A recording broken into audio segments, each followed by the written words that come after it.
Bonjour à tous, bonjour à tous. Alors, je vois qu'il y a pas mal de participants aujourd'hui. C'est top.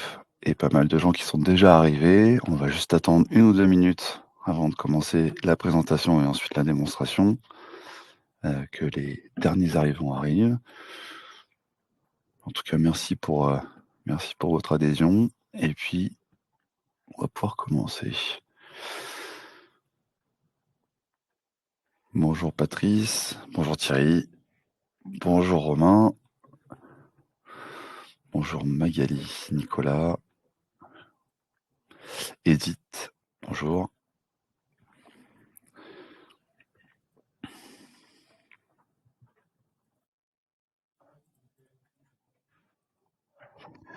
Bon, eh ben, écoutez, je pense on va pouvoir se lancer. Hem, donc déjà bienvenue à tous. Aujourd'hui, le module export BAP. D'abord on va revenir un petit peu l'ensemble de l'environnement, sur l'environnement, GED et le reste de vos ERP, CRM. Aujourd'hui, l'idée, c'est de présenter un module à l'intérieur de cet environnement. Mais effectivement, ce qui est important de voir, c'est l'offre complète qui peut être faite autour d'un logiciel, de type, Zindoc. C'est évidemment de connecter et donc de aussi dématérialiser toute cette partie d'action qu'on fait, quand on a des actions qui sont faites ensuite dans Zindoc et qu'on refait dans Sage, dans EBP, dans votre Divalto et cetera. On lance en fait ces webinaires aussi pour, justement, créer des petites bulles, sur chaque module. Vous connaissez évidemment le logiciel de dématérialisation puisque vous en possédez tous un. Vous connaissez la passerelle comptable, je pense pour la plupart, puisque c'est ce qui va permettre d'exporter les écritures, dans votre comptabilité. Et donc aujourd'hui, on va s'attaquer à l'export BAP. On verra aussi les autres modules qui sont affichés là, dans les prochains rendez-vous. Et l'idée, en fait, c'est qu'on fasse vraiment, voilà, la totalité finalement du process d'une demande d'achat qui va amener jusqu'à, le paiement d'une facture ensuite. Donc toute cette partie fournisseur qui permet de minimiser les tâches à faible valeur ajoutée. Voilà, donc après vous connaissez certains autres aussi peut-être. Dans tous les cas, on y reviendra, mais voilà, vous avez, la partie paiement, la comparaison des montants, la validation, le rapprochement et puis la demande d'achat qui est effectivement un morceau, sur lequel, beaucoup d'ERP répondent, mais on pourra quand même aussi montrer, ce qui est possible de faire sur Zindoc dans un prochain webinaire. Voilà. Je vais passer à la partie démonstration. N'hésitez surtout pas à intervenir à tout moment sur, le chat. Je vois qu'il y a des premières questions d'ailleurs. Bonjour à tous. OK. Dans tous les cas, si vous avez des questions, s'il y a des choses sur lesquelles vous souhaitez revenir, voilà, on est là pour échanger. Donc il y a pas de souci, vous pouvez à tout moment intervenir. Je vais partager mon écran. Tac, tac, tac.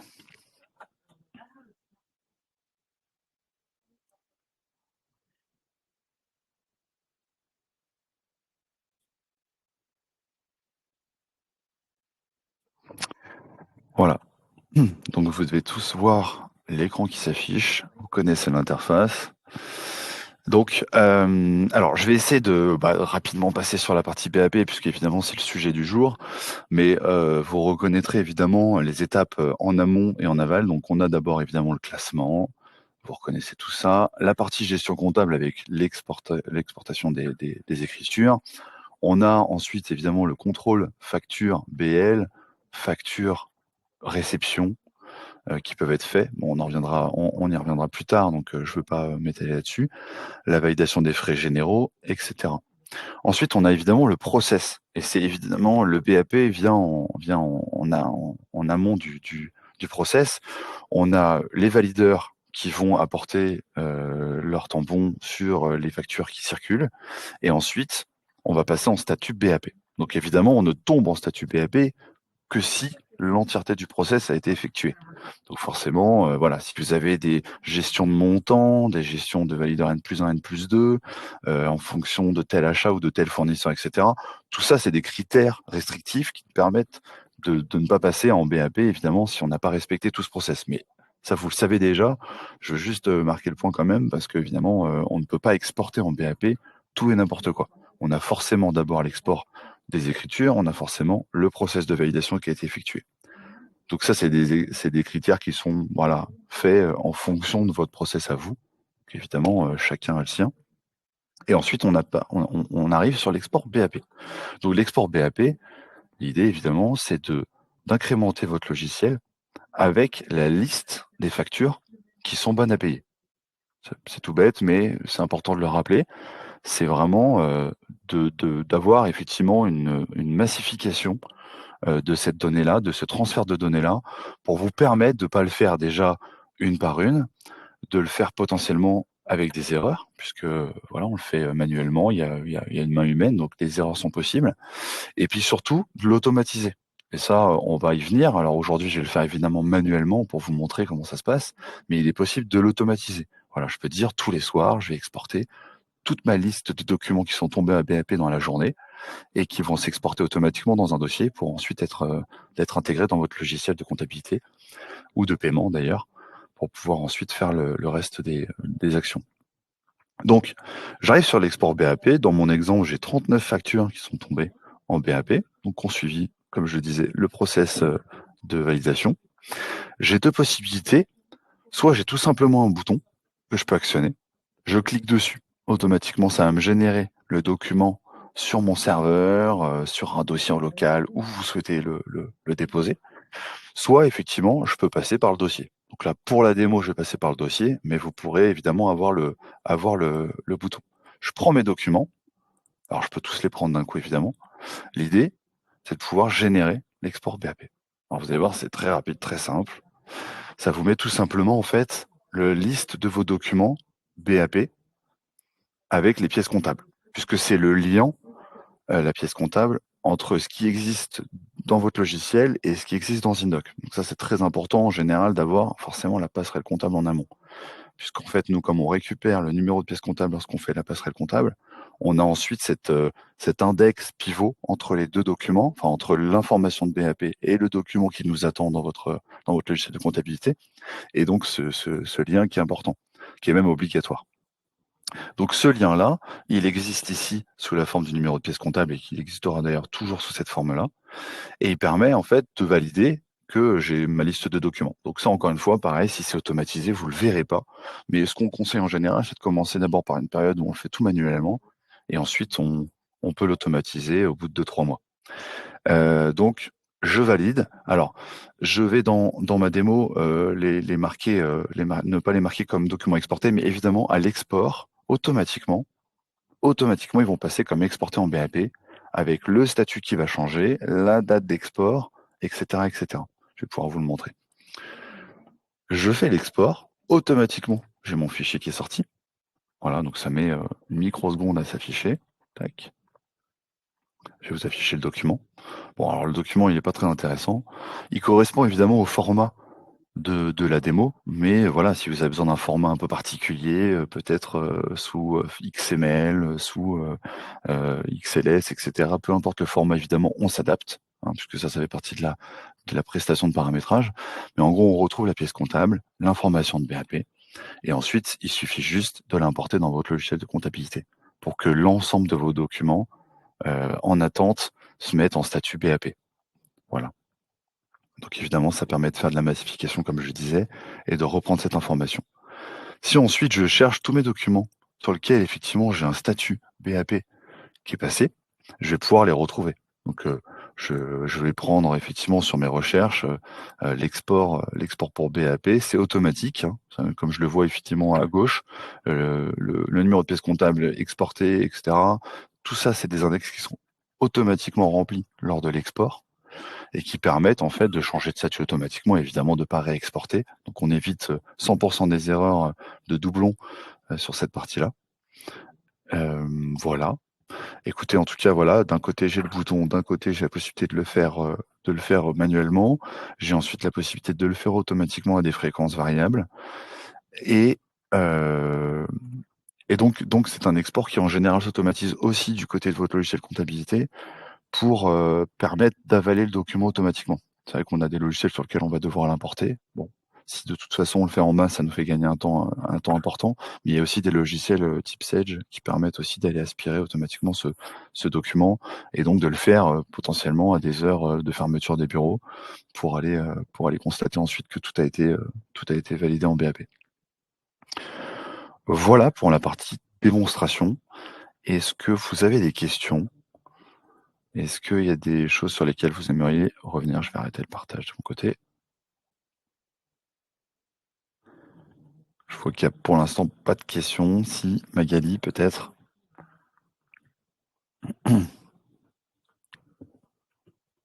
Donc pour compléter ce qu'on disait, ce que je disais, c'était que là, on est bien sur un export de fichiers plats. On travaille aussi sur une partie API, donc c'est aussi, faisable. C'est en fonction aussi du logiciel en face. On va pas avoir parfois effectivement des logiciels qui ne permettent pas forcément de se connecter. Alors, Patrice, cela génère un fichier vers la banque. Alors, si on parle de fichier vers la banque, oui, totalement. Ça peut être dans la banque. Alors là, je pense qu'on parle peut-être plus du module SEPA, qui est un autre module, qui permet d'envoyer les ordres de virement. Donc, là, on va plutôt générer avec les IBAN des fournisseurs qui sont générés automatiquement dans votre Zindoc, la possibilité d'envoyer les ordres de virement. Là, on est plutôt en comptabilité, on va changer les statuts pour les mettre en BAP, pour en gros donner la possibilité aux factures d'être ensuite payées. Donc on est dans l'étape un peu avant. Hem, mais effectivement, voilà, il y a un autre module qui existe qui est plus sur la partie, SEPA et qui est d'envoyer directement à la banque, ouais, tout à fait. Donc là, on n'enverra pas une information de BAP, on envoie le montant et on envoie avec l'IBAN. Donc le fichier est un peu différent. Le module est, à mon avis, pour moi, se situe un peu plus après cette partie-là. Ou alors elle remplace la partie BAP, puisque finalement, elle va dire: «OK, de toute façon, je suis passé en BAP dans Zindoc. L'information, elle a été transmise effectivement via le module BAP dans ma comptabilité et à côté, je vais envoyer mes ordres de virement SEPA». Mais on fera un webinaire aussi là-dessus. Je crois qu'on en avait parlé aussi sur un webinaire précédent de toute façon. Bonjour, un niveau de Sage, l'information PAP s'intègre où? Alors, vous avez un statut en fait dans Sage, qui est par défaut, en BAP et en gros, l'idée c'est d'aller dans ce statut-là et de le changer. Donc, quelle que soit la version, on l'a mis en place, sur à peu près toutes les versions, c'est de changer ce statut-là et de le mettre en, bon à payer, OK. C'est-à-dire qu'en fait, vous avez déjà un statut qui existe. Alors soit il n'est pas activé, parce que vous n'avez jamais eu la nécessité de le mettre en place, mais en gros, il faut juste que dans les paramétrages ou, demander à votre intégrateur Sage de l'activer. Mais en gros, il existe de base dans toutes les versions. C'est juste que si aujourd'hui vous l'intégrez pas dans votre process, bah, il y a pas eu, l'utilité de le mettre en place. Mais en gros, il faut le demander et nous ensuite, évidemment, on va le changer pour le matérialiser en OK BAP. OK, Fabrice, j'ai bien noté pour la partie, module CEPA, effectivement de parler de ça effectivement sur ce module-là. Qui est pareil, très intéressant, qui est, voilà, en fonction de la banque. Donc, là, ici, sur la partie BAP, on va forcément faire un fichier qui est adapté à votre logiciel de compta, type Sage. Là, on va plutôt s'adapter à votre banque. Voilà. La banque, CIC va prendre un format avec, telle colonne, telle colonne, telle colonne. La partie si on va chez Crédit Agricole, ça va être une autre colonne et cetera, un autre ordre, mais effectivement, ça sera différent. Donc merci, bah, tant mieux Magali si j'ai pu répondre à votre question. Si vous le souhaitez, on pourra en rediscuter parce que sur la partie Sage, effectivement, ça dépendra des versions, ça dépendra, mais voilà, en tout cas, le module existe forcément. Super, bah, très bien. Écoutez, si toutes les questions j'espère que j'ai répondu à toutes les questions, je crois que oui. Parfait. On va passer à un petit sondage, justement. Alors, est-ce que vous avez été, convaincu par ce module? Est-ce que vous avez un intérêt pour cette passerelle de BAP? Donc vous avez la possibilité de mettre «oui, j'adore», «je ne sais pas» ou «non, pas du tout».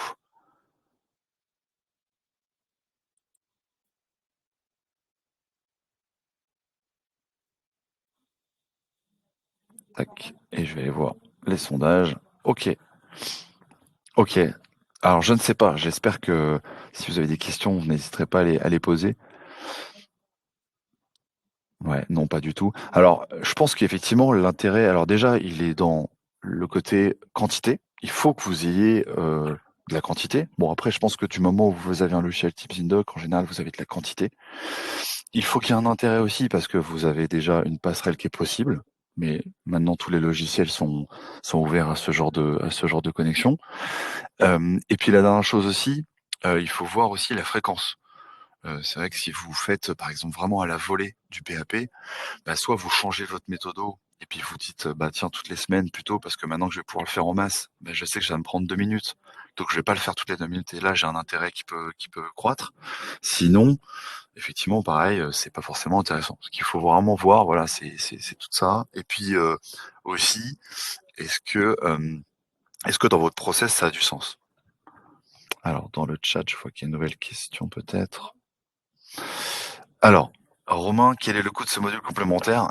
Alors, en fait, ça va dépendre de votre flux. Donc je pourrais pas vous répondre malheureusement, là aujourd'hui. Ça va dépendre de votre flux. En gros, nous, notre achat auprès de l'éditeur, il dépend de ça. Donc, voilà, si vous avez un flux, 12 gigas par an, c'est pas le même coût que si vous avez un flux à 0,5 ou 1,5 giga.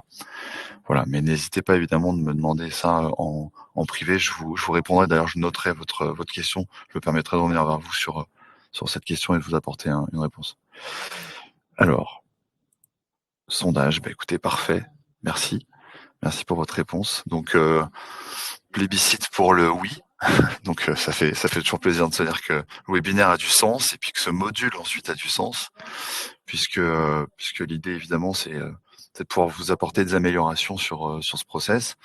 Donc, on a en complément de tout ça, il y a évidemment l'idée aussi de vous apporter des offres sur ces modules-là. Donc, on a mis en place une offre de 3 mois offerts. Donc, on se plie toujours, vous le savez déjà, sur la durée initiale de votre contrat. Voilà.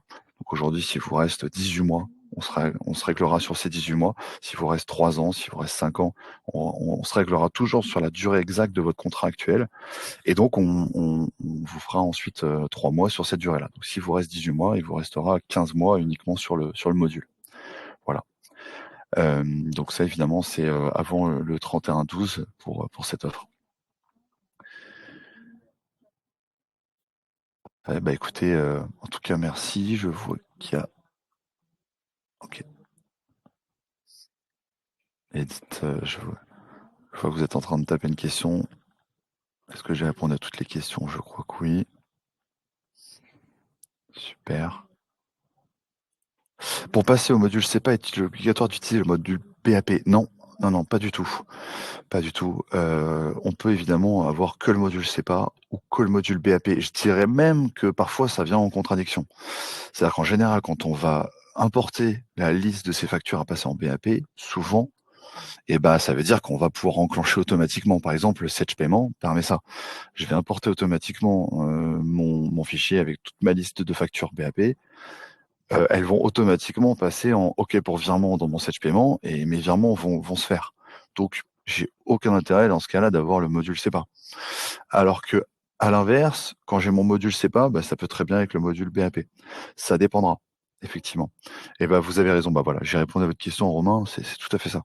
C'est tout à fait ça. C'est évidemment le cas. Le statut PAP est repris dans Sage Moyen de paiement. Donc là, dans ce cas-là, vous n'aurez pas forcément la nécessité d'avoir le module SEPA puisque vous avez clairement la possibilité de l'automatiser grâce au module BAP. Voilà, c'est quand il y a pas de lien souvent entre le logiciel de paiement ou souvent de comptabilité, parce que si vous avez un logiciel de paiement, vous avez forcément un lien avec la banque, mais en général, vous n'avez pas de lien entre votre logiciel de comptabilité et votre banque.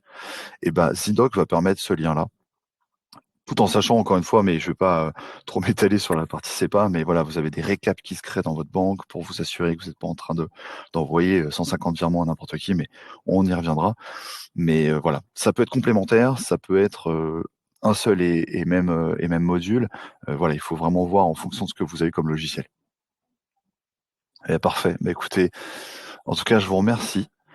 Heu, je vais, heu, je vais conclure là-dessus. N'hésitez pas si vous avez d'autres questions, mais merci pour votre attention, merci pour votre question. Et bah, écoutez, à la prochaine fois. Donc on vous informera pour le prochain module qu'on va vous présenter.